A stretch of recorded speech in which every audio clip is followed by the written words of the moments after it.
talked about the Anchor Steam story before and how Fritz Maytag kind of saved craft brewing back in the late 70s. Let's go ahead and give it a pour.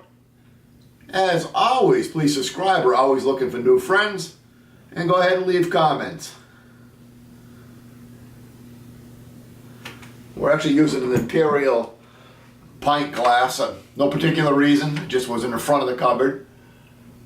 It's a little bit of hazy. Not perfectly clear. Or dark orange. Or maybe an amber color. Tight white head with some, about a finger and a half. And I should say tight white, tight bubbles, semi-off white, maybe even a tan head on it. Not a lot of carbonation. Let's go ahead and do an aroma. Oh, I'm definitely getting that saison yeast. Peppery, banana-y. Getting some nice toffee undertones.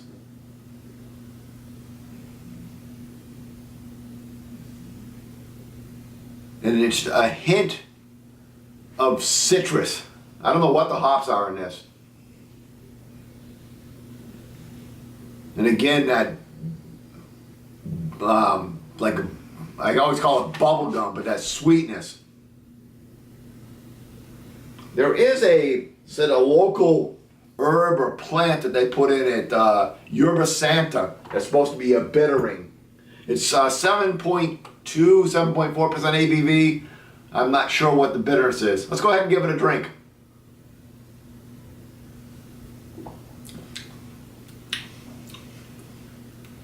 Wow, it's all over the place. It hits you right up front with a very typical saison or French farmhouse ale, which is kind of that malty, and then toffee, and you get a little bit of peppery and sweetness from the yeast, and then it goes bitter, and not IBU bitter, but like a totally different style of bitter. I don't know if I'm capable of describing it.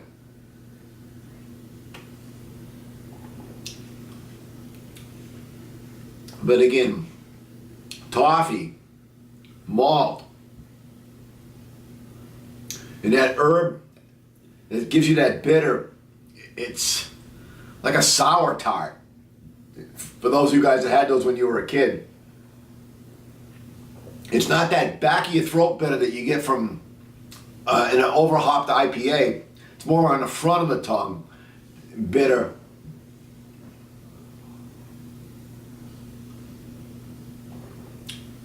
This is the kind of beer that we would have never gotten over the years. It doesn't fit any style, really.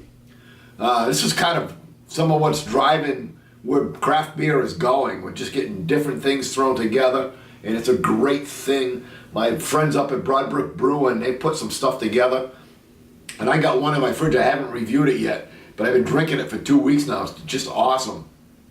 So I'll do a review of it shortly. But back to this one.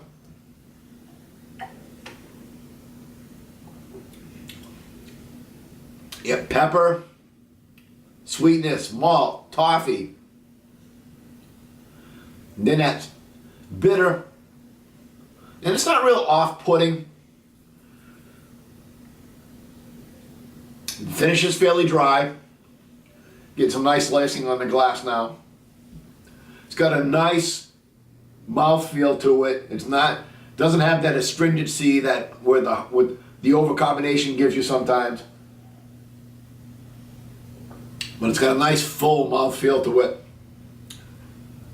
I would say this is a real winner. It's not I'm going to give it 1,000 for my score over the top. Best beer I've ever had. Definitely drinkable. I would drink it again. Actually, I've always been real fond of anything I've tried by Anchor, so I have a fondness in my heart for them, as we talked about, that they were one of the real keys that saved beer as we know it today.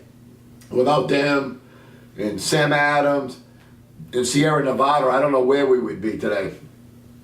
As my buddy DJ would say, we'd be drinking macro piss. So let's give it a solid 88 out of 100. Till next time, keep drinking.